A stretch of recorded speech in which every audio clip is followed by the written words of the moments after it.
Assalamualaikum warahmatullahi wabarakatuh. Perkenalkan, nama saya Amanah, NIM 216016, Prodi Pendidikan Bahasa Indonesia.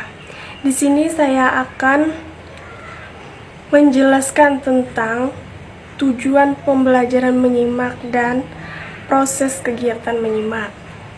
Selamat menyaksikan. Apa sih strategi menyimak itu? Strategi merupakan suatu seni merancang kegiatan proses pembelajaran. Strategi pembelajaran bahasa adalah tindakan pengajar melaksanakan rencana mengajar bahasa. Sedangkan strategi pembelajaran keterampilan menyimak adalah seni merancang tindakan pelaksanaan proses pembelajaran mengenai kemampuan menginformasikan kembali pemahamannya melalui keterampilan berbicara maupun menulis. Sekarang kita masuk dalam pembahasan poin yang pertama, yaitu tujuan pembelajaran menyimak. Dapat dibedakan dalam dua aspek menyimak, yaitu persepsi dan reseptif.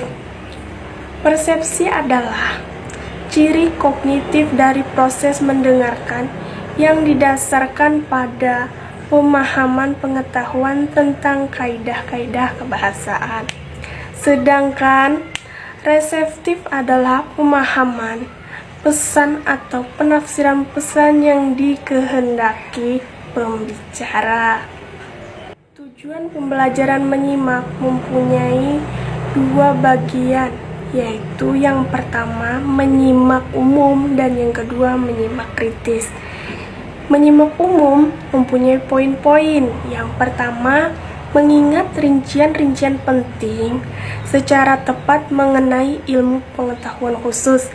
Yang kedua, mengingat urutan-urutan sederhana dan kata-kata dan gagasan. Yang ketiga, mengikuti pengarahan-pengarahan lisan. Yang keempat, memparafrase suatu pesan lisan sebagai suatu pemahaman melalui penerjemahan. Yang kelima, mengikuti suatu urutan. Urutan itu terbagi menjadi tiga.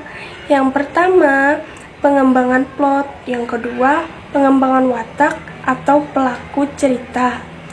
Yang ketiga, argumentasi pembicara. Yang keenam, memahami makna denotatif kata-kata. Yang ketujuh, memahami makna konotatif kata-kata. Yang kedelapan, memahami makna kata-kata melalui konteks percakapan atau pemahaman melalui penerjemahan dan penafsiran. Yang kesembilan, mendengarkan untuk mencatat rincian-rincian penting. Yang kesepuluh, mendengarkan suatu mencatat gagasan utama. Kesebelas, menjawab dan merumuskan pertanyaan-pertanyaan. Kedua belas, mengidentifikasi gagasan utama dan meringkas dalam pengertian, mengombinasikan dan mensintesiskan tentang siapa, apa, kapan, di mana, dan mengapa. Yang 13, memahami hubungan antara gagasan dan organisasi yang cukup baik untuk menentukan apa yang biasa terjadi berikutnya. Ke-14, menghubungkan materi yang diucapkan secara lisan dengan pengalaman sebelumnya. 15, mendengar untuk alasan, kesenangan, dan respon emosional. Menyimak secara kritis ini juga mempunyai poin-poin. Yang pertama, membedakan fakta dari khayalan menurut kriteria tertentu.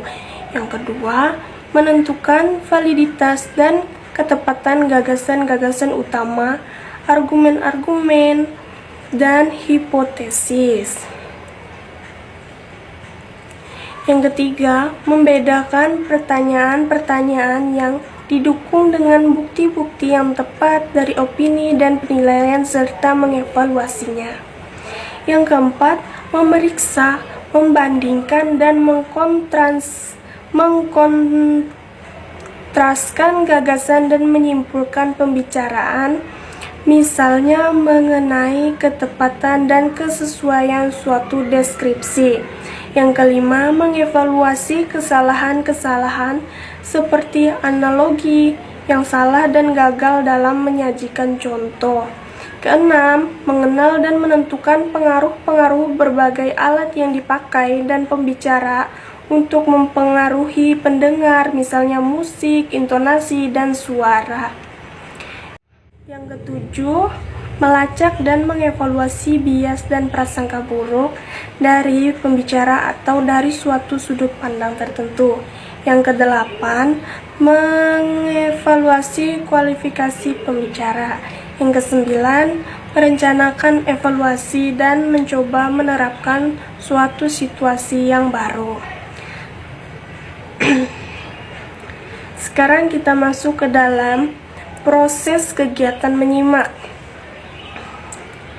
Aktivitas menyimak adalah mendemonstrasikan pemahaman yang telah dipahaminya setelah mengalami kegiatan mendengarkan secara tuntas atau aktivitas yang meminta peringatan kembali atau recall informasi yang telah diterima sebelumnya.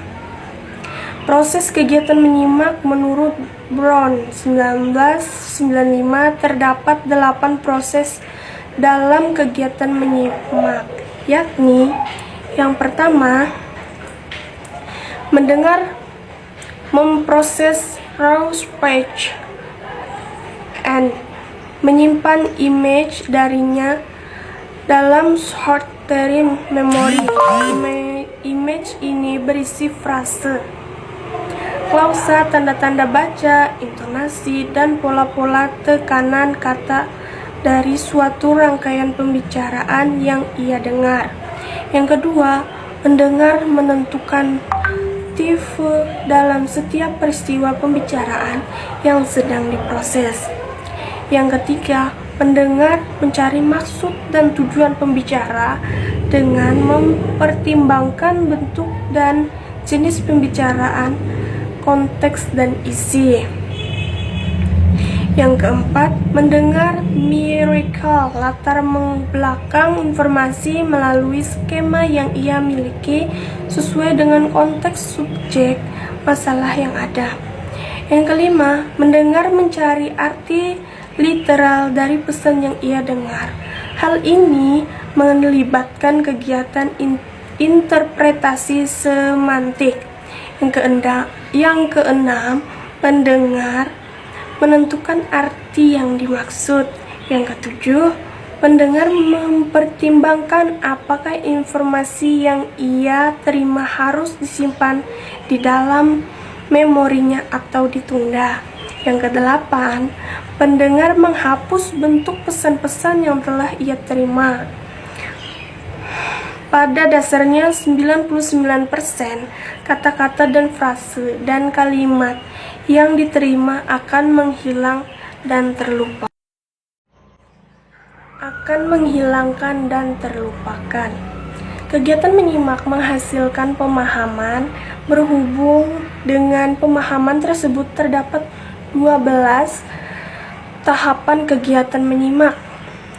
Menurut Iskandar Wasid halaman 235 sampai 236. Yang pertama, mendengarkan. Yang kedua, mengenangkan.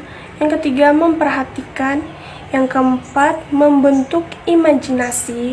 Yang kelima, mencari simpanan masa lalu dalam gagasan.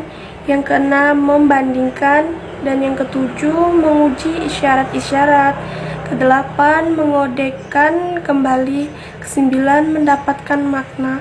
Kesepuluh, memasukkan ke dalam pikiran di saat-saat mendengarkan atau menyimak. Yang ke-11, menginterpretasikan suatu yang disimak. Ke-12, menirukan dalam pikiran. Sekian dan terima kasih. Kurang dan lebihnya saya mohon maaf.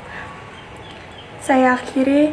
Wassalamualaikum warahmatullahi wabarakatuh.